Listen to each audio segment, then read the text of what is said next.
Bismillahirrahmanirrahim. Welcome to this lecture.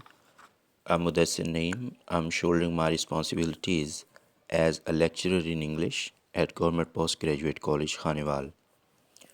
I would like to take this opportunity to talk to you about first year English, Book 1, Unit number 5, The Piece of String.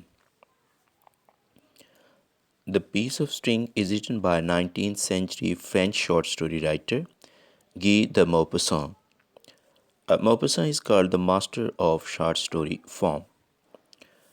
Short story is actually the form of prose اور prose کو اگر ہم define کریں تو ہم کہہ سکتے ہیں کہ prose is a simple and straightforward communication of ideas.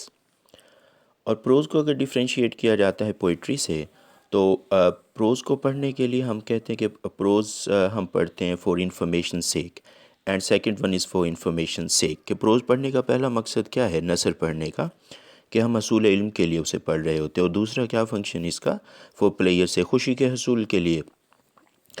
اور پوئٹری کا پرائمری فنکشن کیا ہے for pleasure sake and next one is for information sake. یہ کس حوالے سے سم ٹائم جب آپ پوئٹری کو بلند آواز کے ساتھ پڑھتے ہیں without concentrating on the meaning that word is being said by the poet, you read it allowed, تو ایک ایسا ایک ردھم کریٹ ہوتا ہے, ایک ایسی میلوڈیس سینس کریٹ ہوتی ہے دیٹ اپیلز ٹو اور ایئرس. یہ آواز آپ کے کانوں کو بھلی لگتی ہے, یہ ایک میوزک سا ایک ایسا میوزک کا ایک تاثر دیتی ہے. تو یہ فنکشن کیا ہے پوئٹری کا, دیٹ از فور پلیئر سے کہ جس طرح انسان گانا خوشی کے حصول کے لیے سن رہا ہوتا ہے تو یہی ردھم کریٹ کرتی ہے poetry. And second aspect of the poetry is that we read it for information sake. It means that we don't concentrate on the sounds and rhythm, and we want to learn that what is being said by the poet. کہ شاعر کہنا کیا چاہ رہا ہے, ہمارا focus کیا ہوتا ہے ان میننگس پہ, اس تھیم پر ہوتا ہے, اس کی ردھم پہ نہیں ہوتا. تو اس کا سیکنڈ آسپیکٹ ہے یہ. ایکچولی اس کو اگر سمپلی آپ دیکھیں کہ بہت ہی سادہ سی بات ہم کہہ سکتے ہیں کہ پروز کو ہم کہہ سکتے ہیں کہ prose is a combination of the words. کہ پروز میں رائٹر نے ایک ورڈ کو دوسرے ورڈ سے ملایا کہ سبجیکٹ ہیلپنگ ورب اور آبجیکٹ, یا پھر سبجیکٹ ہے پریڈیکیٹ ہے, اس میں ناؤن کو ایڈجیکٹیو کوالیفائی کرتا ہے, ایڈجیکٹیو کو ایڈورب کوالیفائی کر رہا ہوتا ہے. تو اس طرح کے آسپیکٹ کیا ہیں یہ پروز کے ہیں. یعنی پروز کیا ہے وہ گرامیٹیکل ہوتی ہے, لیکن پوئٹری لیس گرامیٹیکل ہوتی ہے. پوئٹری کو ہم یوں بھی کہہ سکتے ہیں کہ poetry is the combination of sounds. کہ پوئٹری میں شاعر نے کیا کرنا ہوتا ہے, الفاظ کو نہیں ملانا ہوتا بلکہ وہ ساؤنڈس کو آپس میں ملا رہا ہوتا ہے. کہ سم ٹائم ہوتا ہے کہ پوئٹری میں ایک ورڈ کا ساتھ والے ورڈ کے ساتھ کوئی ایسا تعلق نہیں ہوتا, ہو سکتا ہے تھرڈ سے یا فورتھ ورڈ کے ساتھ اس کا کوئی کنیکشن ہو. وجہ کیا ہے, اس نے الفاظ کو نہیں دیکھنا, اس نے ساؤنڈز دیکھنی ہے, ساؤنڈز کا ایک ملاپ, ایک ساؤنڈز کو ایک اس کا ایک کنیکشن کریٹ کرنا ہے جو کہ ردھم کریٹ کرے گا. اس کے آسپیکٹس یہی ہیں, ایلیٹریشن یوز کرے گا, چائمنگ ہے, ایلیٹریشن ہے, کانسوننس ہے, ایسوننس ہے, پھر وہ ریپیٹیشن آف دا ساؤنڈز ہے at the end of the line جسے ہم رائم کہتے ہیں, رائم اسکیم ہے. یہ سارے آسپیکٹس کس کے ہیں, پوئٹری کے ہیں. تو لہٰذا ہم اسے ڈفرینشیٹ کر سکتے ہیں. پروز کی ڈکشن بھی ڈفرینٹ ہوتی ہے. پوئٹری میں کیا ہوتا ہے کہ وہ ذرا سافٹ ساؤنڈز ہوتی ہیں, مونوسائلیبک ورڈز ہوتے ہیں.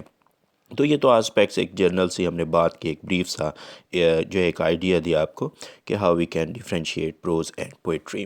سو پیس آف اسٹرنگ یہ جو ایک شارٹ سٹوری ہے, اس میں یہ ہمارے جو فرینچ رائٹر یا آتھر جو ہے گی د موپساں, یہ کیا کہنا چاہ رہے ہیں کہ یہ اسٹوری میں بتائیں گے کہ how a peasant's life is destroyed after he finds and picks up little piece of string.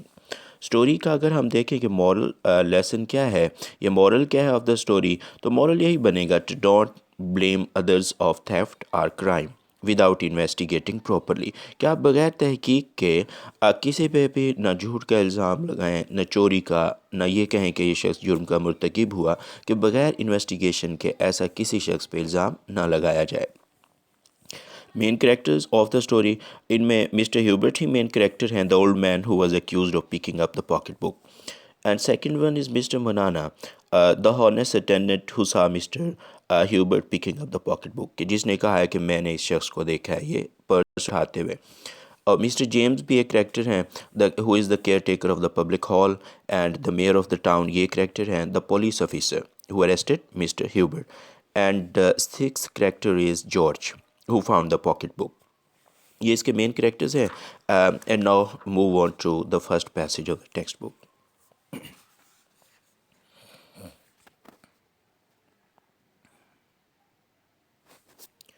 At the end of the market day, the rich people with vehicles of all kinds, carts, gigs, wagons, dump carts, gathered at a great hall for a great meal. At the end of the market day, کہ کاروبار کے آخری دن.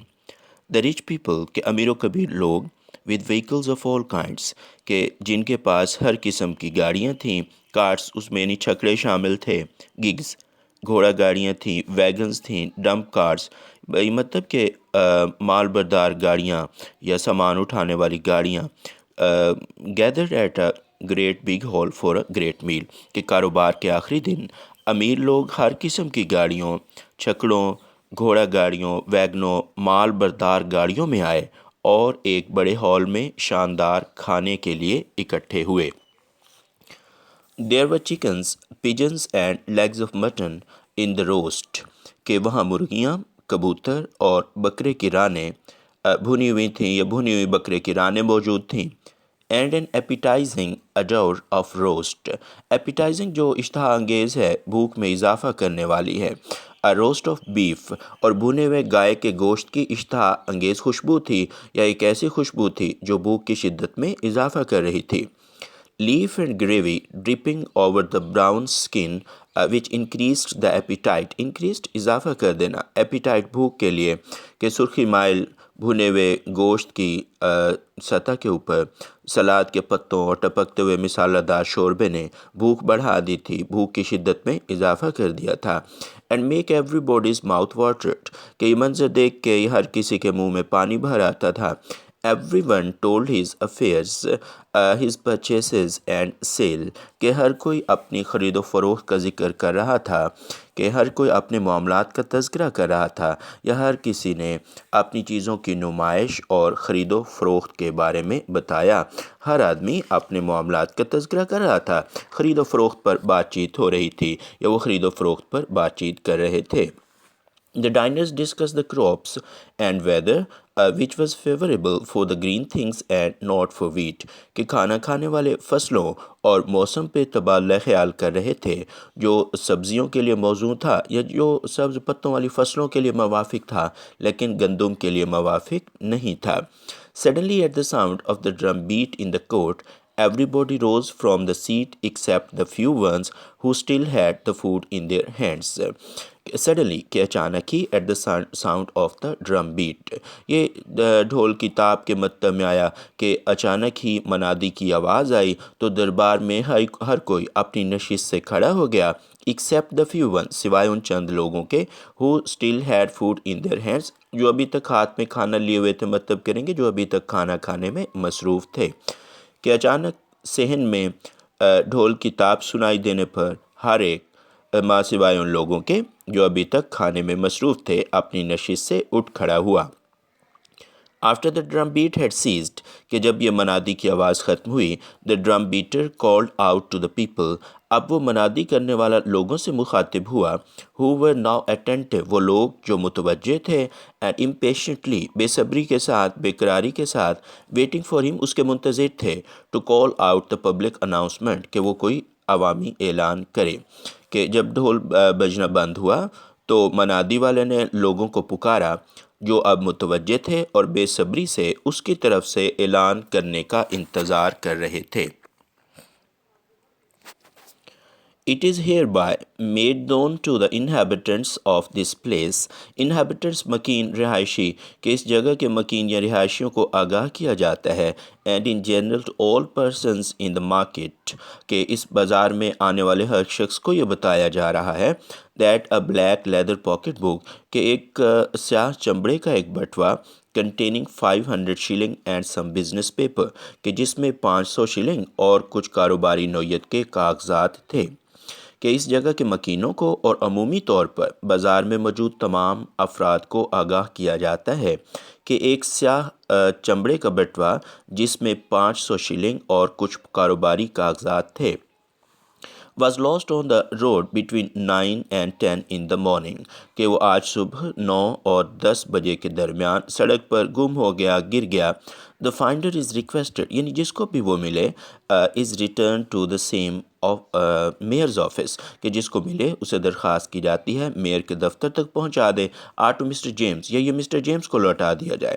The care taker جو کہ نگران ہیں of the public hall کہ اس public hall کے عوامی ہال کے پانے والے سے التماس ہے، اس سے یہ درخواست ہے کہ وہ اسے میئر کے دفتر یا اس عوامی ہال کے نگران مسٹر جیمز کو لوٹا دے.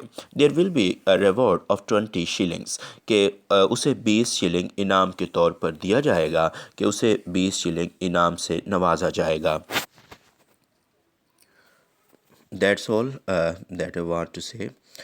Thanks a lot. Thanks you everybody. I hope it was worth your time.